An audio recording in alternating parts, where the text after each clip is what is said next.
বিরল মাহাদি আমিন ঠিকই বলেছেন যে পৃথিবীর অনেক দেশ আছে, ডেনমার্ক তার লোক সংখ্যা মাত্র 5 মিলিয়ন, মাত্র 50 লাখ, আর আমাদের নেতাকর্মীর নামে মামলা 60 লাখ। একটি দেশের জনসংখ্যার চাইতে বাংলাদেশে আসামির সংখ্যা বেশি। তো কেন এটি?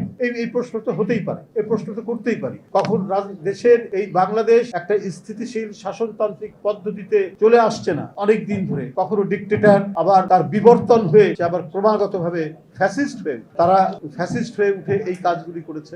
দ্রুত এটা নিরসন করা দরকার। যারা এই ফ্যাসিজমকে প্রতিষ্ঠিত করতে সাহায্য করেছেন তার মধ্যে অন্যতম হচ্ছে আদালত, জাস্টিস খায়রুল হক, জাস্টিস এনামুর রহিম, জাস্টিস আসাদুজ্জামান, এরকম অসংখ্য না।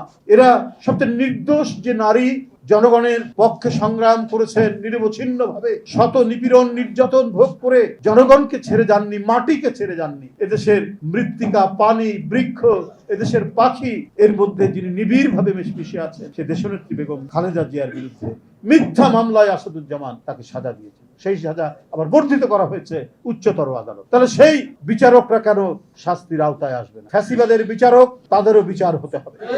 শেখ হাসিনার আমলে যারা ফ্যাসিবাদকে প্রলম্বিত করেছেন তাদের কেন বিচার হবে? তাদের বিচার নিশ্চিত করতে হলে ভবিষ্যতে কেউ কোনো আদালতকে দিয়ে তার অশুভ ইচ্ছা এবং অগণতান্ত্রিক নিপীড়ন নির্যাতন মানুষের উপর চালানোর সাহস পাবে না।